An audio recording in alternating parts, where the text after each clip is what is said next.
something like that. Every person that handled this bike handled it the same way. I was very upset about the way that Attorney Crawford handled the fight. I didn't think that showed much respect. And what's astounding, right here, this was the area not swamped or jail. What if it had shown that another unknown profile?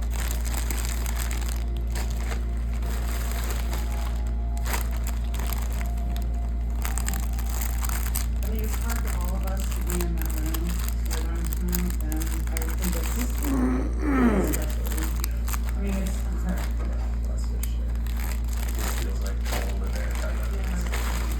I don't even feel that much, because I'm just like, this just doesn't feel like a space where I'm being encouraged to feel anything. Seeing her not show any emotion at all I see is a stone, and I look at it, she looks like a stone. Every once in a while, I look, and I just think, is there any softness in that heart anywhere? Is there any flesh in that heart, or is it all stone? I don't know. Testimony on day 3 of the Caitlin Armstrong murder trial with Colin Strickland, Armstrong's then on-and-off boyfriend. It's hard to watch Colin on the witness stand. He did not look like the same person in trial that he was before Mariah died. It's hard to see Colin face to face, particularly because I placed so much blame on him for the unification of both Mariah and Colin Strickland gave many non-committal answers to attorneys today and also sent with his phone angled away and his hand up in what may have been an attempt to block out Armstrong. His demeanor was, I do not want to be here. He looked away. He had his head down often. He was slumped over the microphone. He would put his hand on his head like this. His eyes were off control. And rarely would he look at the person. It was a question whether it was us or the other side. When Colin was asked in his cross-examinations if he knew the defendant, he actually came out and said, like, no. Minty. And I think it was a statement of, I thought I knew her, but I don't.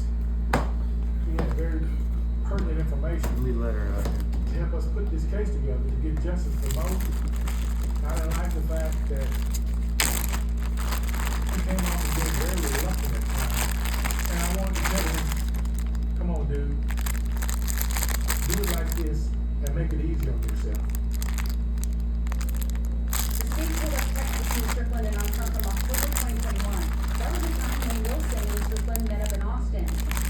The message that seemingly from Armstrong to Strickland, I know you better get to show up at New Year with that.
anticipated or intended for things to happen the way that they did, but I also don't think that we can look at what happened without acknowledging his involvement.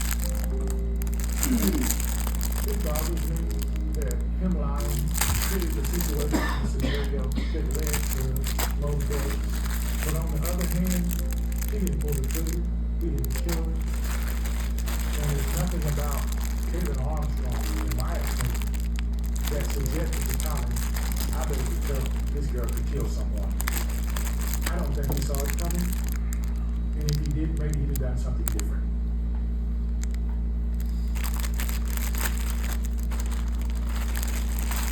We want to tell Mazak to be our final witness, to summarize the whole case, all the data, and follow it in a chronological timeline.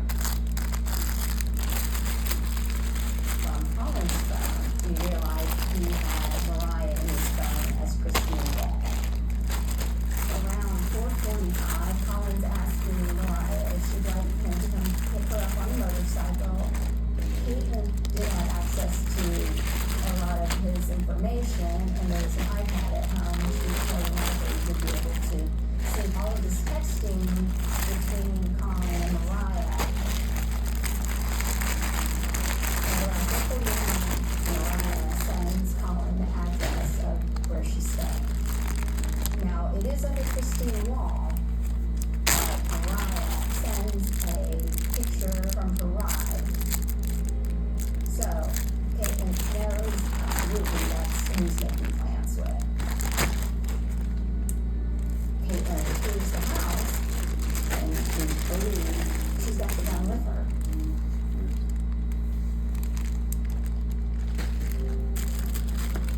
It bothers me that him lying created the situation and the scenario that led to Lowe's death. But on the other hand, he didn't pull the trigger, he didn't kill her.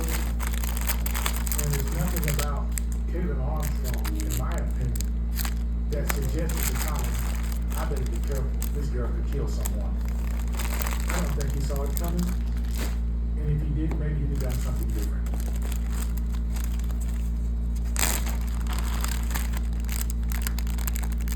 We want to tell Mazak to be our final witness, to summarize the whole case, all the data, and follow it in a chronological timeline. From Colin's phone, we realized he had Mariah in his phone as Christine Wall. Around 4:45, Colin's asking Mariah if she'd like him to come pick her up on a motorcycle.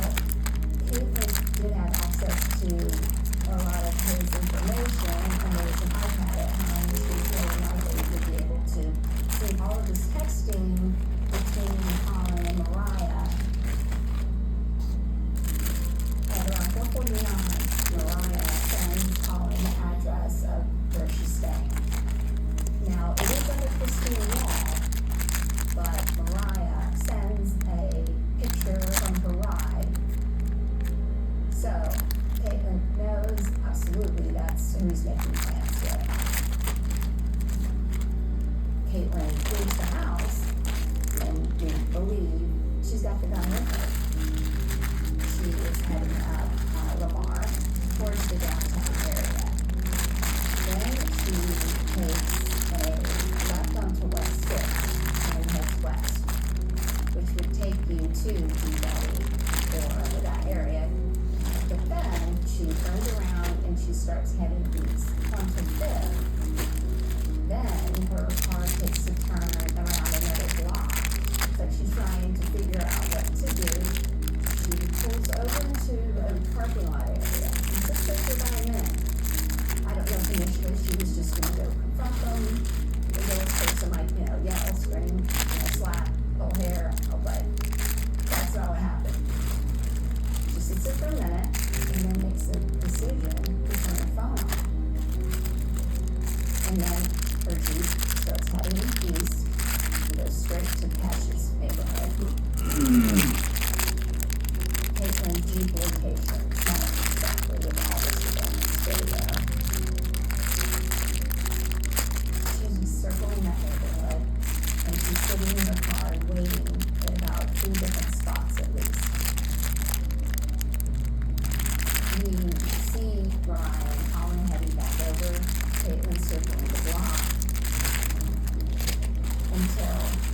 sees them come home.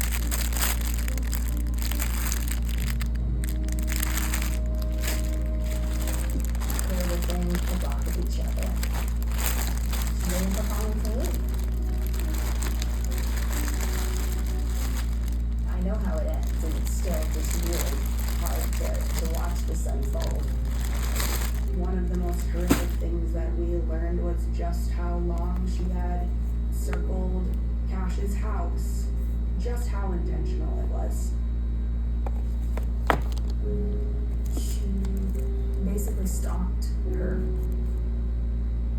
It was mind-blowing just that we were able to put all of that together, and that really that digital evidence almost became another witness in the trial. You can't really accuse Data of lying. 8:35 is off home. And Colin goes home. He does stop at 8:38 on MLK, a few blocks. On ground, they fall off. He takes Caitlin. Stop at area in front of him. Finish. He's up to eat. He doesn't stop. As soon as he leaves, she circles that alley, she parks her Jeep, and then she sits in the Jeep for a little while. Maya unlocks the door, she gets in, and then she's texting the podcaster at 9:13. A few minutes later, the screams and the gunshots are heard. Who got shots? Front of the head? One to the side of the head. Jesus.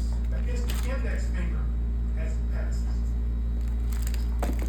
After 4 or 5 seconds, size, David Armstrong, stood over one wheel, with a third shot, right over his heart. Hearing those screams in the day still bother me. I try not to listen to that one. It's very difficult.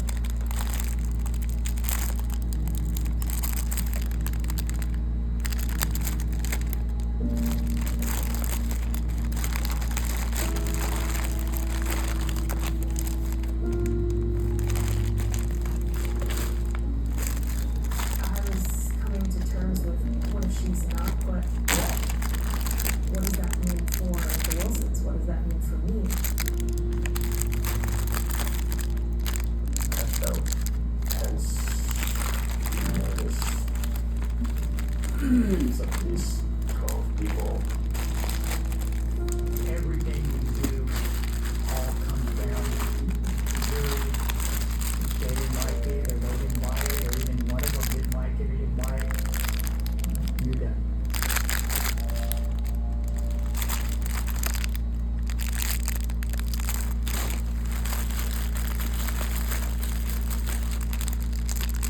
The defendant will plead not.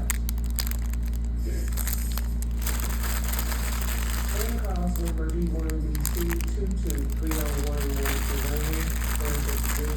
for the offense of murder. We, the jury, having found the defendant, Caitlin Armstrong, guilty of the offense of murder, this court hereby sentences you to 90 years in the Texas Department of Criminal Justice and a $10,000 fine as imposed by the jury. You may be seated. Is there any allocution to be had?